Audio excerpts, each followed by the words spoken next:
असंभव कुछ नहीं होता दोस्त, ये परिकल्पनाएं हैं खाली। और मैं आज तो आपको बहुत ईमानदारी से और 12 साल के तजुर्बे का निचोड़ निकाल के बता सकता हूं कि इस दुनिया में असंभव नाम का कोई शब्द होता ही नहीं है। इंसान कभी भी चंद्रमा पर नहीं पहुंच सकता, पृथ्वी विज्ञान की अधिकतम सीमा है।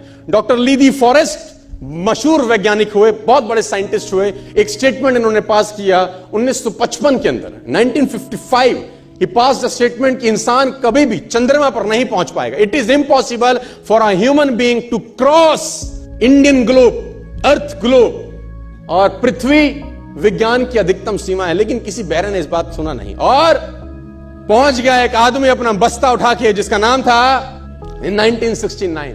और उसके बाद तो स्पेस जर्नी ऐसी हो गई जैसे आप और मैं अभी पतिया और बैंकॉक चले जाते हैं।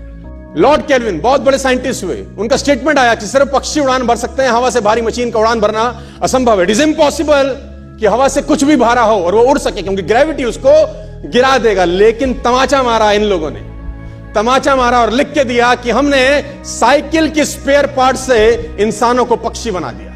साइकिल के स्पेयर पार्ट से इंसानों को पक्षी बना दिया। 16 साल लगे राइट ब्रदर्स को जहाज का निर्माण करने में, लेकिन इन लोगों ने उसकी बात नहीं सुनी कि जो कहते थे कि वायु का सिद्धांत तुम्हारे विपरीत है।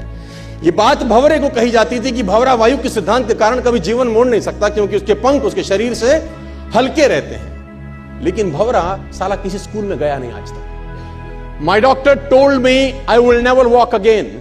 मेरे डॉक्टर ने मुझे कहा कि तुम कभी चल नहीं सकोगी। My doctor told me you will never walk again. My mother told me I would, and I believed my mother rather than doctor. Wilma Rudolph एक ऐसी एथलीट हुई जिनको पोलियो था, जिनको डॉक्टर ने कहा तू चल नहीं सकती, मां ने कहा तू चल सकती है। उसने कहा मैंने डॉक्टर की बात नहीं मानी, मैंने अपनी मां की बात मानी। 3 ओलंपिक गोल्ड मेडल जीती है लड़की, 3 ओलंपिक गोल्ड मेडल, जिसको डॉक्टर कह रहा है कि तू चल। लेकिन मां क्या बोलती है? मैं आपको उदाहरण देना चाहूंगा सर। बहुत छोटे थे अल्बर्ट आइंस्टीन, दुनिया के महान वैज्ञानिक में से एक हुए, मंद बुद्धि कहा जाता था।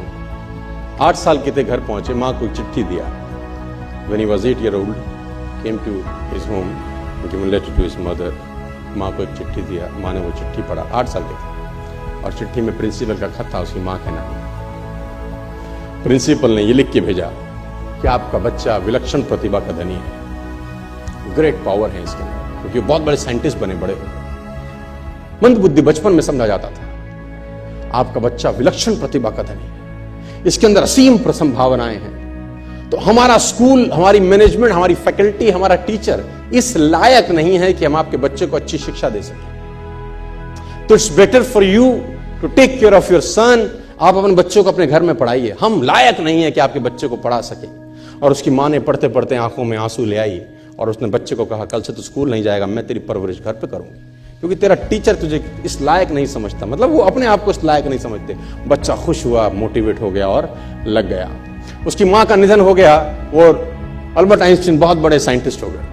अल्बर्ट आइंस्टीन जब बहुत बड़े साइंटिस्ट हुए तो मकान शिफ्ट कर रहे थे अपना, और जीवन का सच्ची घटना वो अपनी ऑटोबायोग्राफी में लिखते हैं कि जब मैं मकान शिफ्ट कर रहा था तो एक ड्रॉस के अंदर मुझे वो व्हाइट कलर का पेपर फोल्डेड अवस्था में मिला।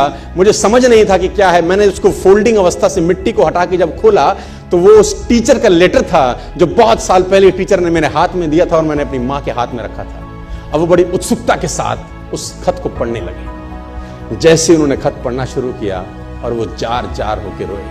उसमें लिखा था कि तुम्हारा बच्चा मंद बुद्धि है, ये हमारे स्कूल के लायक नहीं है, इसको आज के बाद हमारे स्कूल में मत भेजना, इसकी परवरिश खुद किया।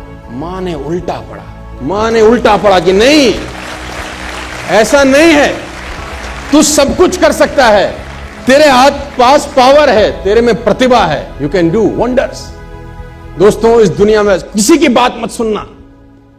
नेवर एवर बिलीव एनीबॉडी कि जो तुमको बोले कि तू नहीं कर सकता, कान पे मारना, बोला साले तू नहीं कर सकता, हम करेंगे।